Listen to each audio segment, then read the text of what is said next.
Hey, Shalom, Markins, Rakam, Makapash from James London, giving all praise, honor, and glory to Yahweh, Bashem Yahweh Shai, Bashem Chak Hadash. Want to give double honors unto the elders, the apostles of GMS, the men that taught us this truth. Okay, want to give, Shalom out there to the brothers and sisters, you know, learning truth and sincerity, teaching in truth and sincerity. Yeah, I just want to get into this subject of the image of the beast, right? Because you still got individuals out there from these different camps that are teaching bogus doctrines, and you know, IUIC Captain Joe, being the latest, but they be teaching that the image of the beast is Caesar Borgia, okay, i.e. Jesus Christ, all right, which which is dumb, right? Because they bless up Most High and Christ. They don't say the names Yahweh, Yahweh Shai. Anyway, right? So they're under that deception. But anyway, that the image of the image they teach is is Cesare Borgia and the Marcus Christianity, right? Which is incorrect. It's incorrect. And basically, yeah, we're trying to get into this topic now. Lord willing, this will be a fairly comprehensive breakdown of just the image part. Lord willing, it'll be edifying for the brothers and sisters out here that are watching the videos, right? So, without further ado, we're going to start here, Revelations 13, and we're going to start from chapter 11. All right, it says, "And I behold another beast coming up out of the earth, and he had two horns like a lamb, and he spake as a dragon. And he exerciseth all the power of the first beast before him, and causeth the earth and them which dwell therein to worship the first beast, whose deadly wound was healed." Right, this first beast is speaking about whose deadly wound was healed. He's speaking about Rome, right? That's one of the 10 heads of the beast, right? And you read here in verse 3, it says, "And I saw one of his heads as it were wounded to death, and his deadly wound was healed, and all the world wondered after the beast." Right? Rome was the centerpiece of the Roman Empire. Right? We know Rome, under the rulership of the Edomites, perished. Right?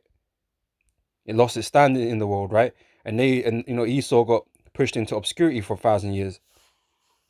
All right. So his kingdom, his dominion fell. Okay, but it wasn't ended. It was he was still alive. Right? He was still there, and he was biding his time, waiting for a moment to come back and rebuild um what had been destroyed, essentially. All right, and that reminds me of that scripture in Malachi, right? The Most High will throw down. They will. Even when they rebuild, the Most High is going to throw down, right? So that's speaking about Rome. The head that was the first beast whose deadly wound was healed is talking about Rome, right? In verse 13, and he doeth I'll check my notes quick, right? Oh, let me get this point, right? So yeah, that's speaking about Rome, right? So uh, why is that, right? Not that one,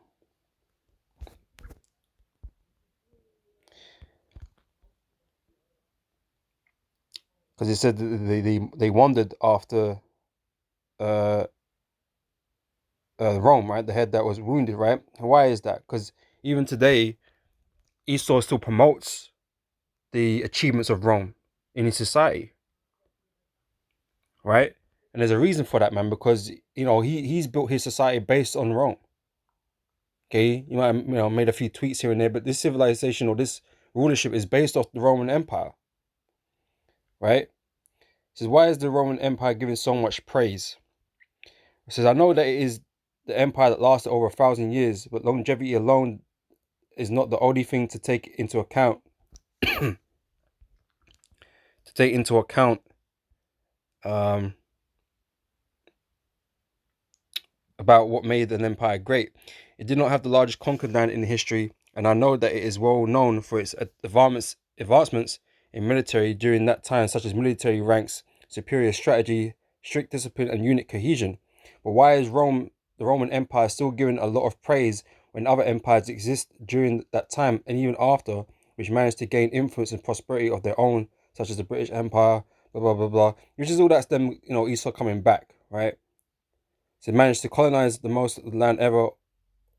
Or the Spanish Empire is notorious for the Spanish Inquisition against Edomites, and the influence of a Christian religion. Or the Holy Roman Empire tried to reinvent the legendary Roman Empire again with a more Christian-focused mentality during the Middle Ages. Right. One of the comments back, right, because obviously this is from a Reddit feed, right, but it got here: the Roman Empire defined Western culture, right, and that is something that's being pushed again. It defines this generation, even though it fell. Like realistically, it shouldn't exist right now. Okay, but it's been revived. Okay, the deadly wound was healed. Esau managed to get back into power. That's what all the that Renaissance period was about. Okay, regaining or rebirthing. Okay, his empire. Right. That's what that's all about. Right, and so this world is heavily influenced by the Roman Empire. Right. So the Roman Empire defined Western culture and government as we know it, right? And this is why we have, in America, you got the Senate, so you got parliaments here in the UK, you got your parties, political parties, right? That's all based off Rome, right? In addition to the spread of their language and culture, which is what they do today. Okay, English is the most spoken language in the world, right? Even these Moabites and these other nations, they learn English, man, because that is the speak of business and those types of things. When you go higher up now, you go into like university and stuff like that, you're gonna learn to be a botanist or a doctor or whatever. You're gonna find that a lot of the words that you use are in Latin, right? That's like a higher level of language that they use amongst that level of professional, if you want to call it that, right? Which again stems from Rome.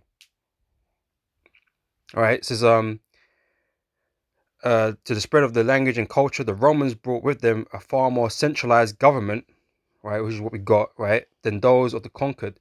Rome also made it possible for ideas and goods to flow from Iberia all the way to the Caucasus, which is the main reason Christianity is the major world religion it is today, right? Which, it wasn't Esau that was pushing that Christianity, during the Holy Roman Empire days, but he'd be the one that pushing that Christianity today. Okay, his white savior Christianity, to solidify his godhood, right? That's what he's done. Okay, with the Renaissance, that's what he did, right? So the Rome is that wounded head that's come back, that was healed. Okay.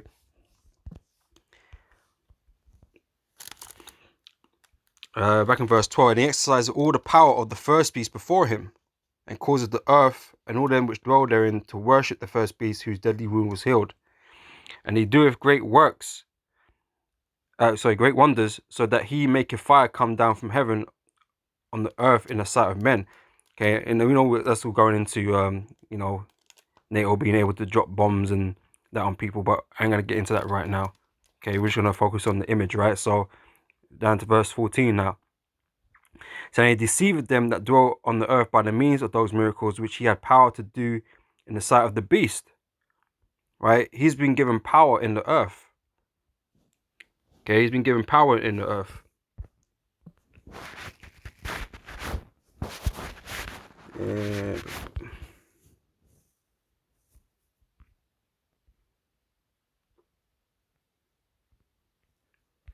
This is Micah chapter 2 verse 1. It says, woe to them that devise iniquity and work evil upon their beds. When the morning is light, they practice it because it is in the power of their hand. Right? The earth has been given into the hand of the wicked, okay, which is Job 9:24. Alright? So the earth is given into the hand of the wicked. He covereth the faces of the judges thereof. If not, where and who is he? Right? So like I mentioned, during the Renaissance period, he set himself up to be, the holy people, to be the Most High, to be the Son of the Most High, to be the angels. He defaced all the images that he could get his hands on, right? Because he couldn't get a hold of them all, right? But he put his own image up to be the Son of God and to be God, right? So that's what he did because the earth was given into his hands, right? So he has the power to do that. Okay, that's Esau right now, the so-called white man. Okay, let's go back.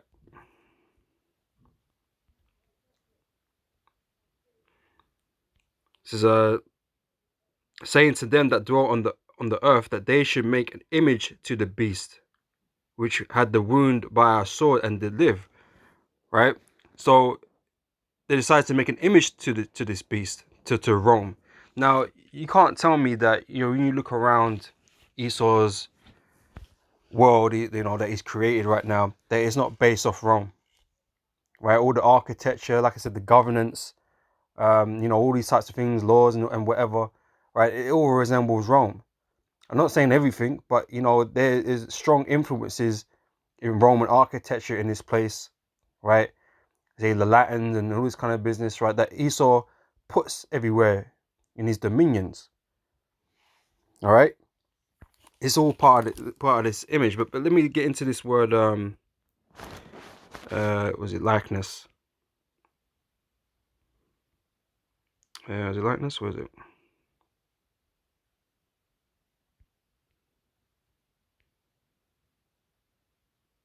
Oh, image, right? Because it goes into the word likeness.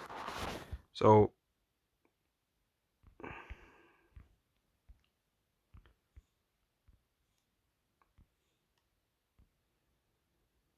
right. So that they should make an image. Okay, what is this image really speaking about? Because like I said, IUIC, they reckon it's a picture of Cesare Borgia, right? That's supposed to represent, the beast, which is not the case, right? It's an image, figure, a likeness, right? This place is modeled after Rome, right? And you can read for the rest of that, but that's really what it is. It's a likeness, and this place is like Rome. Okay, this is the image that is being portrayed, right? And really, that image is, it goes into like a philosophy, right? A mindset, a system that is being created, and a type of universalism, man, which is really, it's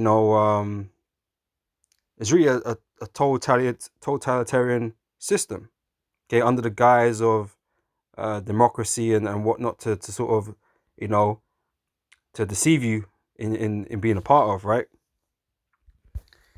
Now, if I just go back here quickly, right?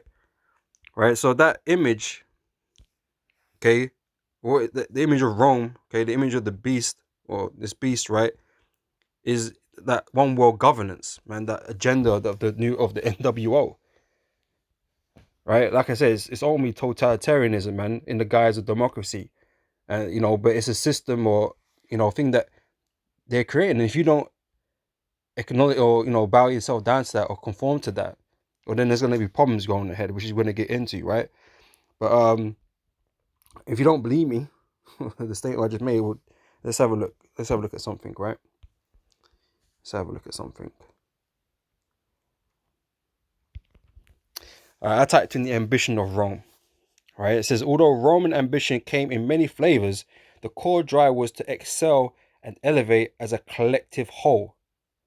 The ancient model still shines as a light for today's world.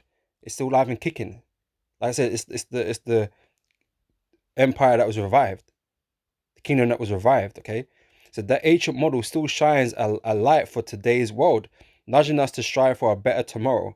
Okay, well, not for everybody, right? But for the elite, right? But this whole idea of collectiveness, right? Esau is bringing all people together. He wants to dominate and control all people, right? A new world order. Okay, one world government, one world banking system, all of that, one world religion, right? That is the drive. That is the direction that these guys are going in, right? Let's look at the word collective here. It says a collective is a group of entities that share or are motivated by at least one common issue or interest. Now, outside of the elite, man. You peons ain't really on nothing. You don't really know nothing, right? You're being guided along, right? Shepherded along by your elites, right? But the elites have one mind, okay? And it makes you think about them secret meetings that they have, the Bilderbergs and the G20s. They all talk in unison. They're going, they're heading towards the same agendas, and that's why that you're all going to hear them talk about the NWO. You're going to talk about, they're all talking about the same things. You got the Klaus Schwabs of the world, right? They're all moving in that same direction, right? So a collective is a group of entities that share or are motivated by at least one common issue or interest, or work together to achieve a common objective. Collectives can differ from cooperatives in that they are not necessarily focused upon an economic benefit or saving, but can be that as well, right? But they're guiding the rest of you under this same banner, under this same umbrella, as I said, under the same system. Okay, this image is ultimately the system that they're creating, right, of this one world governance, right?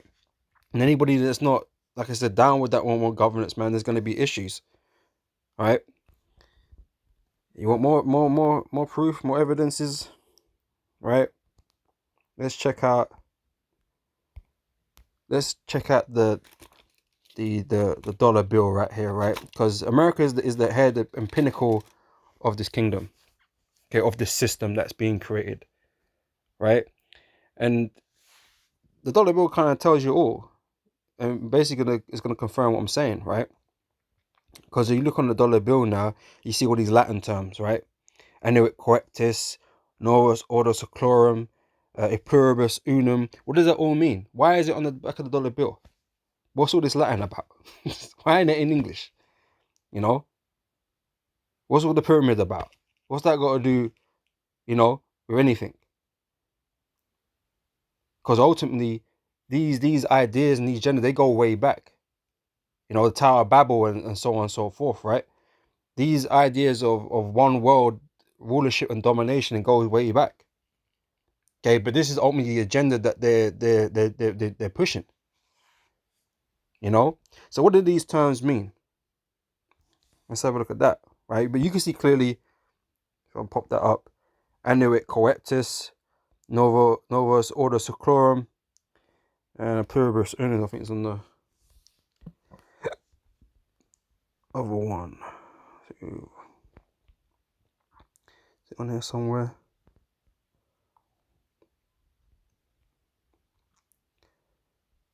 Not on that one.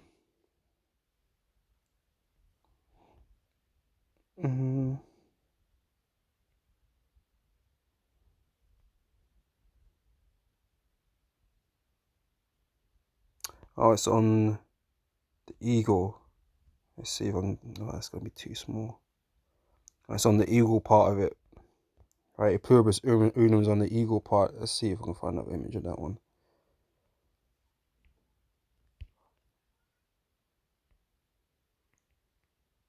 Right, it's on this banner. You see above the eagle's head, you got the banner either side of its head. It's on that. I can't get a decent image of it right now.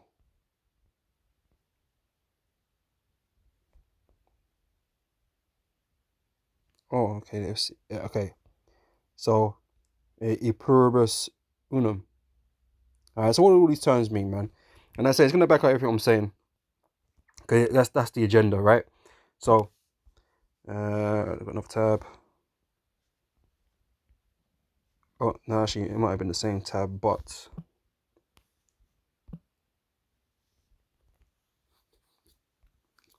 right, this link here.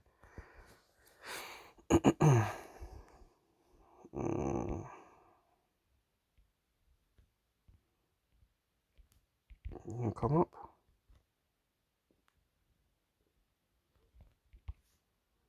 What's going on?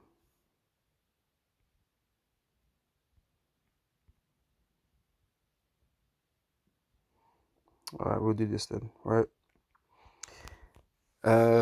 We say, what does the Latin mean on the dollar bill? It says maybe if you took it in high school, you might already know this, but there are 3 Latin phrases on the back of the dollar bill, and they are annuit coeptis, meaning God has favored or approved our undertakings, right? Which we know we usually say, was it God has blessed our enterprise or something like that. You know, what enterprise? What is it? What enterprise they're talking about? Okay, what is the undertakings they're taking? What are they moving towards, right? But it's gonna, it's gonna reveal more. It's gonna reveal more of itself. It's gonna show you what it's talking about, right? It says a Novus Ordo Seclorum, meaning new order of the ages, right? New world order, right?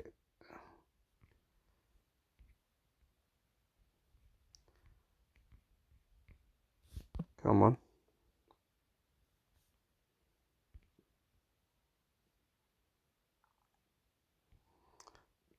Oh no, the other one too.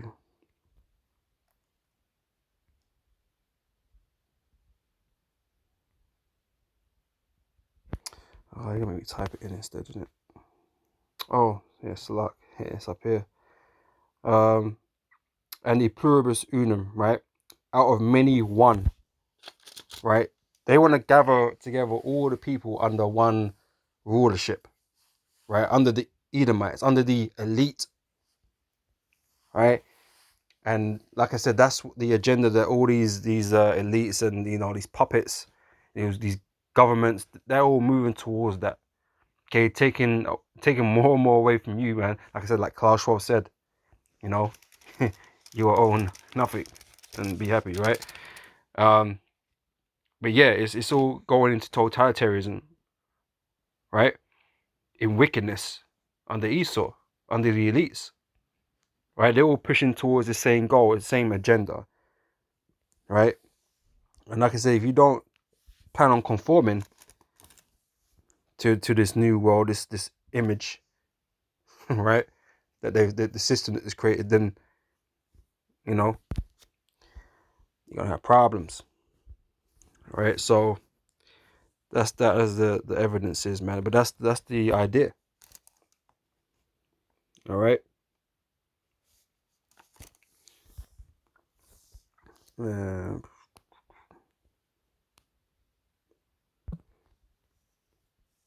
So like I said, this is like the likeness of Rome. This is what Rome was doing, going around and putting everybody in subjection underneath them, right? But Esau is going for that ultimate control, where he's gonna introduce something, man, that is gonna make it impossible to remove yourself from underneath them. Okay, which is the MARK, right?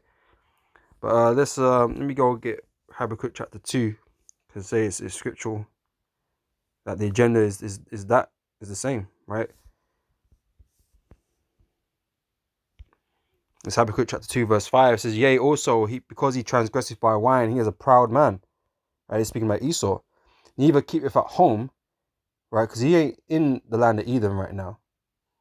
He everywhere else, claiming dominionship over all these different lands which are not his. So, who enlargeth his desire as hell, and is as death, and cannot be satisfied. Right? So even though he's collecting up all these lands and all these resources, and enslaving all these people, financially, and all these types of things, right? It's not enough for him. He ain't happy until he has it all, and even then it wouldn't be enough. He'll never be satisfied, right? It says, but gathereth unto him all nations, and heapeth unto him all people, right? That's what he's doing. He doesn't want no one out of his scope. He doesn't want no one out of his control. He wants to be God. That's the goal, right? So he set up a system in order to do that. Okay, he ain't no Cesare Borgia, right? Because ain't nobody following him. The whole world ain't following no Cesare Borgia. Neither is he putting it on people. That religion is not, that whole Christianity thing is not his prime method of control. He's got many methods of control, and that is not a global one. Neither is he pushing it. Christianity is actually dying. Christianity is actually dying, man. It's not. It should be getting stronger, if anything. If he's going to plan to make the whole world accept Jesus, Cesare Christ, right? Here, that will be getting pushed hard. Christianity wouldn't be getting weaker. It would be getting stronger. and all these other denominations, or not denominations, all these other religions will be getting weaker, but they ain't. That is not the main method of Esau's, control. There's something greater than that, one that, is beyond religion, right? In fact, part of the agenda was to do away with religion, right? So it can't be this image of Cesare Borgia that is the image of the beast. It doesn't make no sense, because like I said, not everybody's worshipping that. No, not everybody believes in that. The majority of the world don't believe in that. So how is he going to use that? But based on the events that took place just recently with the whole CV situation, man, the whole world got put on lockdown, right? He was forced them to do things that they never thought they'd ever have to do, right? It's the system. Okay, they are being manipulated by the system, man. Okay, it didn't matter what belief you held, what religion you was a part of. They were all doing it. They were all doing what they were told to do. Like I said, it goes beyond all that religion stuff and all this other business, right? Esau got to everybody. Got to everyone, right? Like I said, it's the system that he's creating, and he's trial running, and eventually, okay, when the MOTB is pushed, man, he's gonna give a situation where you're gonna be made to take that, because things are gonna get real bad out here. All right. But anyway, that was Habakkuk, right? So let's go, champ. Let's go back to Revelation, right? And verse 15, right? So yeah, I covered that. Okay. Verse 15, right? So and he had power to give life unto the image of the beast, right? The power to give life unto the image of the beast, able to manifest it, right? They're able to push forward with it, right? He's able to do. Okay. And how is it able to do? How is it manifest? How has it been able to grow and achieve these things, right? So he had power to give life unto the image of the beast, that the image of the beast should both speak, right? It's getting spoken, right? And this is where, these elites and these puppet government leaders and, these people, like say, like Klaus Schwab, and that they're pushing the agendas, and they're telling you how things are going to be, what you need to do, right? And your life is being changed by the actions of these men, and you're having to conform to those things. So these people speak. They speak this image. This image speaks. This system speaks, right? And it does. And people have to conform to it, man, because they say they bring it in. They bring it in as law. They bring in, emergencies or whatever, and you have to abide by that. You will go along with that. Just like I said, all these agendas that are getting pushed out there, the LGBT movements, and that you have to accept them. You can't come up against them, because that ain't part of the thing. You have to change. Okay, you have to, they're making you change. You'll change your views and your opinions. They're making you do that because they said so. Oh, you have to tolerate them. You have to, all this business. You got to do all this stuff. Oh, there's not going to be no cash. You ain't got a choice in that matter. If they're taking all the cash out of the system, you ain't in control of that. That means you're going to have to go digital. They're forcing change upon you. Right? And like I said, they speak it, they bring it in, they talk about it, and they go ahead with it. All right? That's how it's coming to pass. That's how they're building it. All right? This is, so let me grab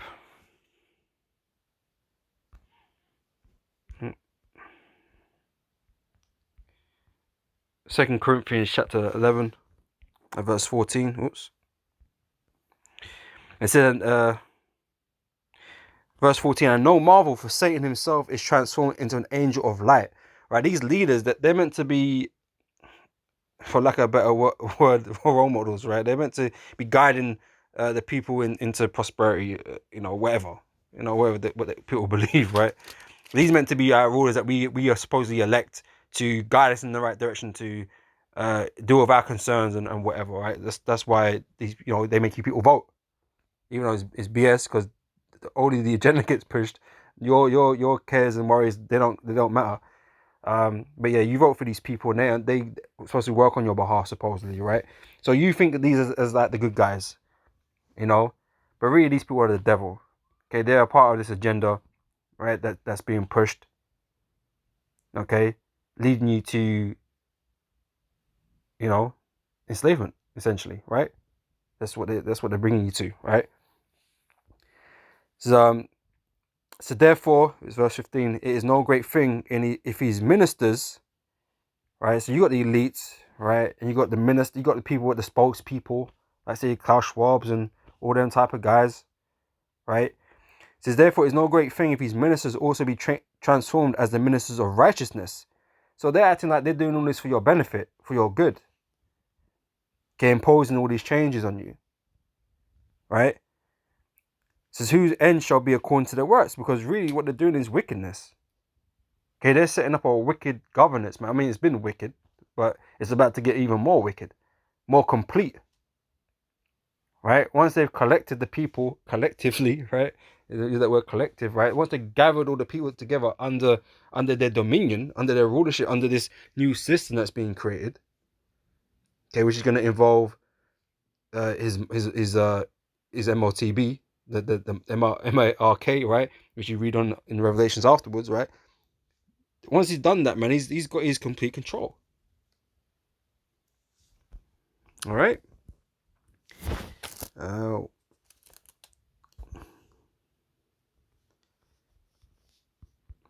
So Psalms 55 and 21. So the words of his mouth were smoother than butter. Right. So you got all them good things to say, and it's for the best, good for good of the people and all this business, right? But war is in his heart. Really, he's plotting against you. He's plotting against the people, right? But war was in his heart. His words were softer than oil, yet they were drawn swords. Right? And then that brings me to Sirach chapter 12, verse 10. It said, never trust thine enemy. We know the earth is given into the hand of the wicked, right? He is the enemy of all mankind.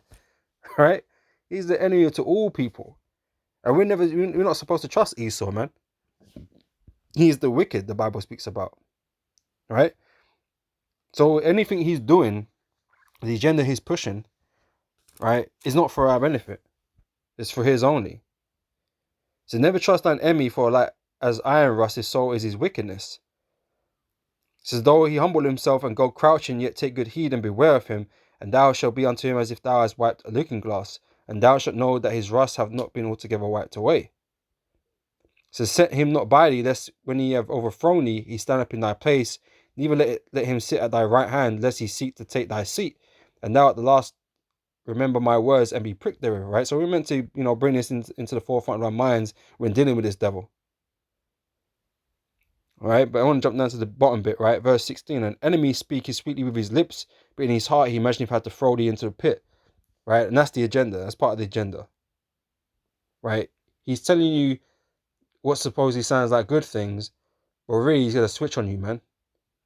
Okay, he's going to lead you into a pit, a trap. This whole CV situation, get your jump shots and all this business, protect you and your loved ones and yourself and blah, blah, blah, blah, blah, all this business. All right, but at the end of the day, what was it all for? What's the bigger picture? Most of these people still don't know that yet. They don't understand it. They thought they were doing the right thing. Well, guess what? The next situation is going to arise, and you're going to be asked to do the same thing. But this time it won't be, get your jump shot, but get your chip. Get the MOTB.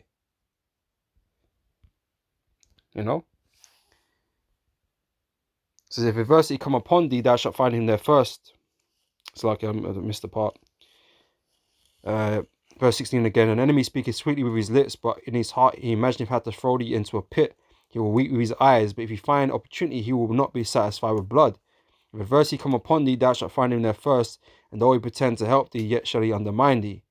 He will shake his head and clap his hands and whisper much and change his countenance. All right. Let's go back. Williamsburg.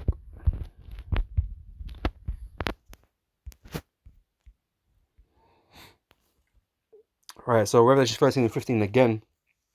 And he had power to give life unto the image of the beast, that the image of the beast should both speak. Right. So that's these men, right? And cause that as many as would not worship the image of the beast should be killed. All right. So let's check out this word worship.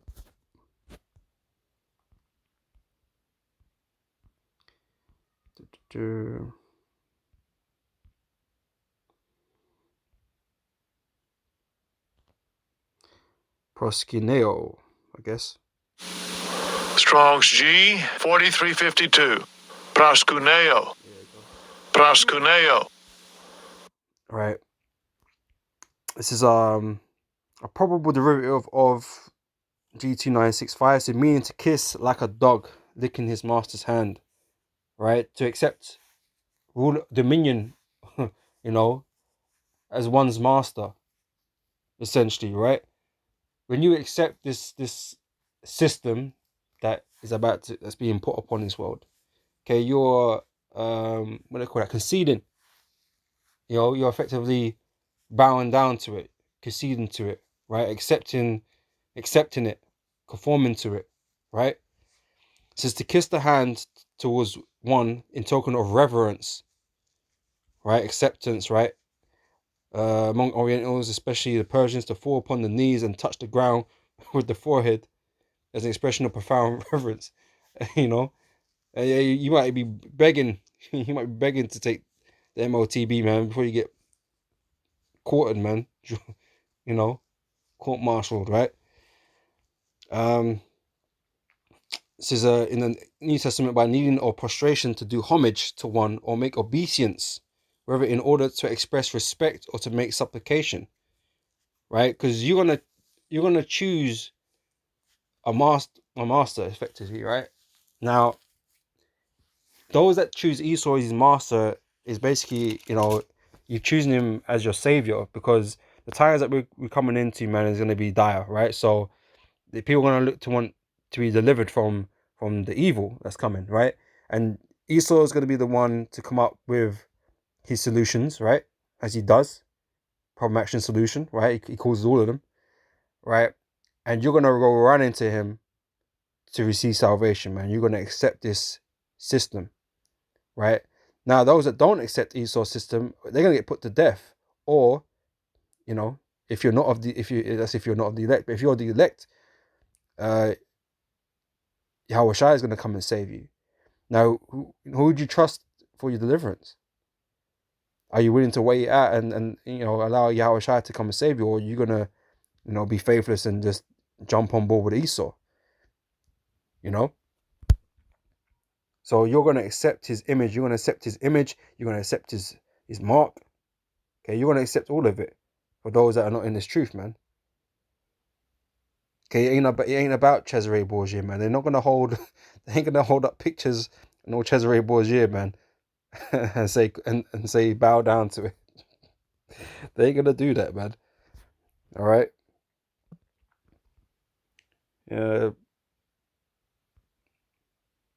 So verse 15, and he had power to give life unto the image of the beast, that the image of the beast should both speak, and cause that as many as would not worship the image of the beast should be killed. Right, like I said, they're not going to go around the earth, with Cesare Borgia and say, if you don't bow down to this, you don't accept this as what, your God or whatever, that they're going to kill you. No, they don't give a shit about that, man. They don't care if you're Muslim. They don't care if you're Buddhist. They don't care if you're Hindu, man. But regardless of all of that, you're going to bow anyway. Regardless of whatever you believe, you're going to bow. They don't care. They don't care about what you believe. All you need to believe is this right now. You take this MOTB, or you're going to die. Or you don't take this MOTB, you're going to starve. Or it's going to be based on carnal things. It ain't going to be nothing spiritual about what's going to be going on. These people are not going to start acting spiritual. No, their belly is going to be empty. And they're going to be scared. And they're going to want some type of assurance of safety. That's why they'll give in. That's why they'll take it. That's why they accept this new image. They'll accept this new system. Because they think it's going to ensure them safety. All that belief system, religion stuff is going to go out the window. A lot of these guys, they ain't going to hold to what they believe in. Their God is their belly. You know?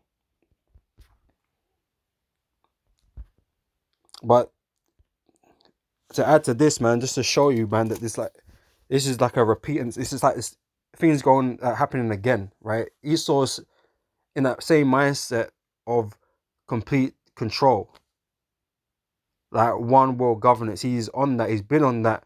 He's been trying to achieve that plenty times before, and he's kept failing, right? But he somehow thinks that this time is going to be different, right? And then I'm going to get an example. I'm getting an example of that, right? Which ain't in here. So I'm going to go here, right? I'm going to read from the book of Maccabees, First Maccabees, right? From chapter 1, right? And this is Esau, Antiochus Epiphanes, right? What he did. And ultimately what he's trying to do again this time. Right? And this is what it's all about. Okay, he wants to be worshipped. He wants to have control, dominion. He don't care what you believe in. Okay, but you're going to respect him. That's what he's going to do, right? But anyway, let me read this and we'll close up. Yeah, I might have one more after this. But yeah, First Maccabees chapter 1, verse 41. So moreover, King Antiochus wrote to his whole kingdom that all should be one people. Right? He wanted to gather them together collectively. He wants to bring them under one banner. Okay, that's what Esau's doing right now. Right? And everyone should leave his laws. So all the heathen agreed according to the commandment of the king. Right? He ain't interested in what you believe in, what laws you want. Because, like I said, you can see it, right? If you're like an Arab nation right now, he don't expect your laws, right? He'll decide that you're mistreating people and whatever, and he'll come and bring democracy and blow you up. That's what he'll do, right? In order for, to tell, talking about liberation and all this shit. And, if you ain't doing the things that they're doing, the way they're doing it, then, you're going to have problems with them. They start doing sanctions and whatever, right? That's how Esau rolls, right? So, yeah, they want everyone to be under his law, the way he does things. He wants to be able to accept LGBT everywhere, because the more wickedness, the better, right? Anyway, this is verse 43. Yea, many also of the Israelites consented to his religion, right? Which is just worship. It's just he wanted to be revered. He wanted to be worshipped. He didn't. Which has happened to the Israelites in the past under different captivities under certain kings and whatever. They wanted to be revered and worshipped, and they didn't allow us to. Or if they caught us worshiping to our power Yahweh, then we'd be in problems, man. But Antiochus put this out at his whole kingdom at this point, and he went hard on it, right? So yeah, many also of the Israelites consented to his religion and sacrificed unto idols and profaned the Sabbath. He wants you to depart from all those things, all your customs, and that's why when you come into the West, man, he's diluted all these people's customs, man. They're westernized now, They don't really care about the old ways. Okay, they're fully westernized now with a hint of religion, whether you're Arab, whether you're Muslim or whatever, you're a hint of Muslim or you're a hint of Christian or whatever it is, man. You're not staunch. Not like those men back in the homeland. You're westernized, right? Anyway, this is for the king has sent letters by messengers unto Jerusalem and the cities of Judah that they should follow the strange laws of the land and forbid burnt offerings and sacrifice and drink offerings in the temple, and then that they should profane the Sabbath and festival days, right? We don't hold none of our high holy days in this place, man. Esau, he makes sure that he set up his own days. He got Christmas, Easter, and he try to make it sound like there's something to do with the scriptures, but they ain't. They're not, right? They ain't got nothing to do with that. He got Valentine's Day. He got fucking pancake day. He got every type of day, but none of the high holy days, right? That's what he's on. All right. So that forbid burnt offerings and sacrifice and drink offerings in the temple, and that they should profane the Sabbaths and festivals days, and pollute the sanctuary and holy people. Set up altars and groves and chapels of idols, and this world is full of idols that he sets up. Like I said, he's not constrained to one era, right? Because he don't have his own shit. Like he's still shit, right? So like I said, he got the pyramid on the back of the bill, right? That's the Egyptian, right? Or from Egypt. Okay, even though Israel's built it, but he's using all these types of talismans, phallic symbols, and he worshiping Molech. He got gods from all different eras, man, all different kingdoms. He puts up, he establishes them and worships them. Greek, Roman, everything. Apollo, you know what I mean? Naming the freaking Apollo 13 and all this business. Come on, man. This guy's a serial idol worshipper. Right? And he gets other people to worship after these idols, man. Right? Anyway, it says, set up altars and groves and chapels of idols and sacrifice swine's flesh and unclean beasts. What's Esau's main meat that he sells, man, that he promotes hard? It's fucking pork all the damn fucking time. Swine's flesh, bacon, bacon and shit. That's man. He put that in everything. He pushing that like crack. You know what I'm saying? Esau making people do all kinds of wicked shit, making them all kind of go hella off, man. So much so, man, the Christians read it and they can't stay away from the bacon. They got excuses why they can eat bacon. They can't leave it alone. Esau just pushing it too hard, man. All right. So it's the same sort of shit, right? It says verse 48, and that they should also leave their children uncircumcised, right? And Esau is kind of like, they did that. Like, I know here in the UK, man, you can't really get circumcised, man. You got to pay a ton of money, and they don't even like you doing it. They might even not accept it. They won't do it on the social, on the NHS or whatever. They won't do it. They won't do it. Right? So you have to go private and pay for that shit. Yeah, and it, ain't all that cheap. Right? So really, they're kind of cutting it off, right? It says and make their souls abominable with all manner of uncleanness and profanation, to the end that they might forget the law. Right? He does all this so we become fucking drones in the system. That we forget who we are, what we're supposed to be about.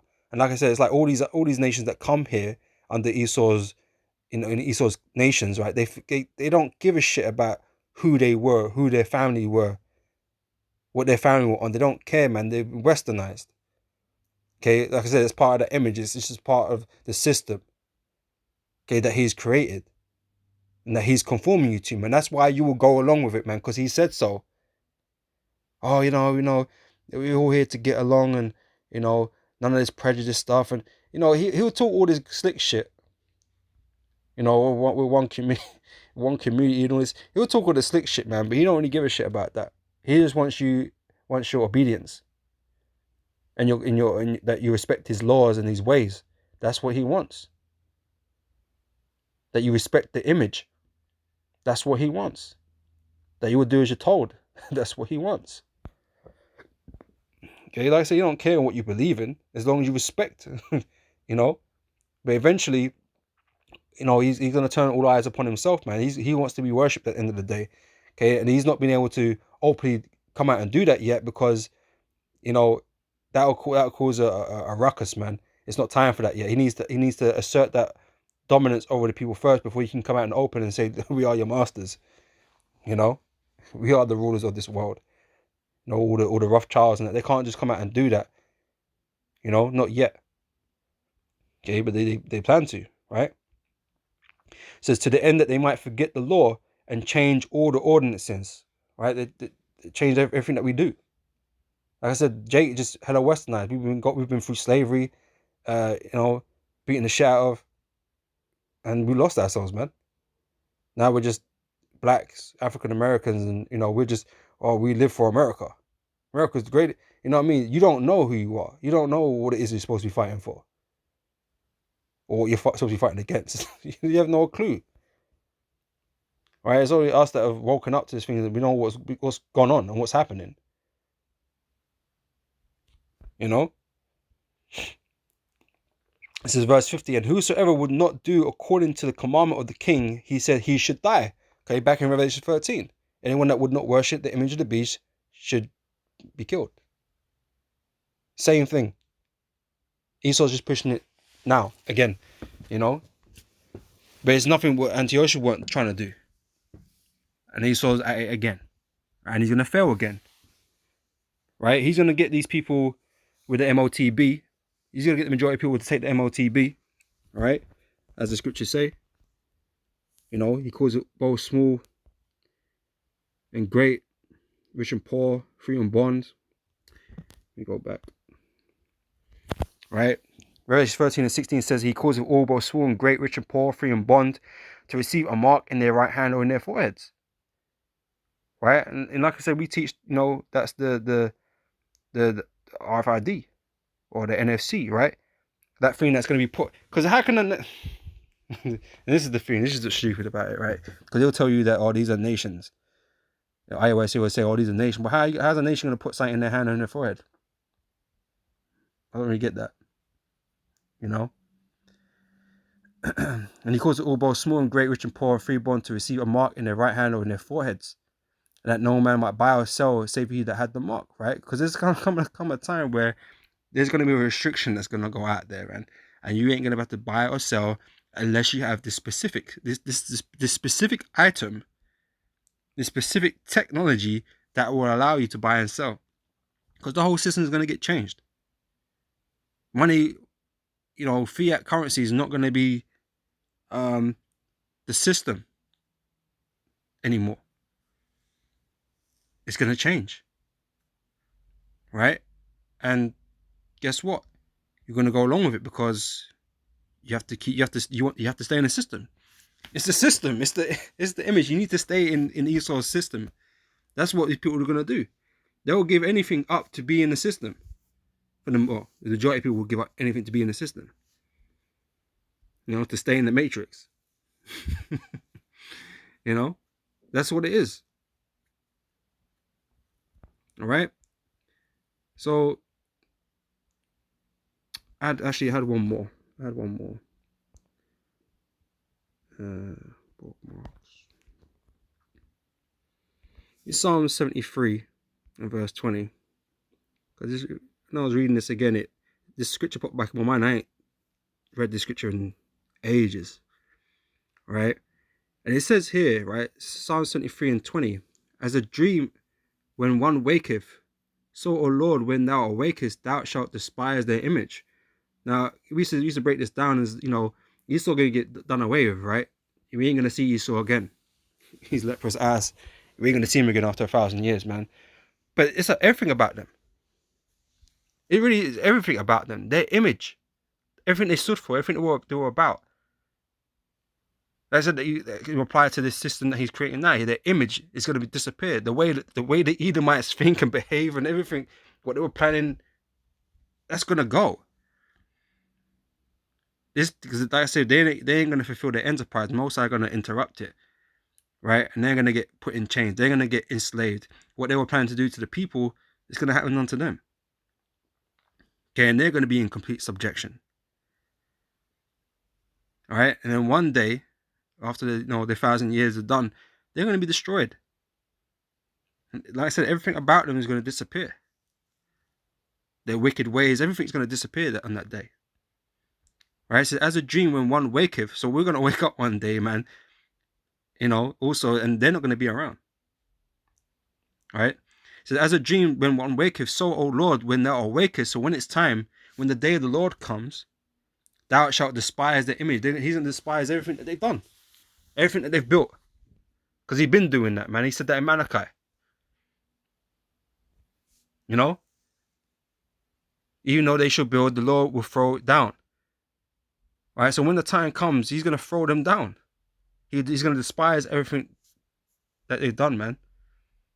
Okay, that's part of their image, the image of wickedness, man. You know? This whole system that they've been creating, all of it. Okay, it's going to be done away with. You know, so I thought I'd just throw that one in as well, you know.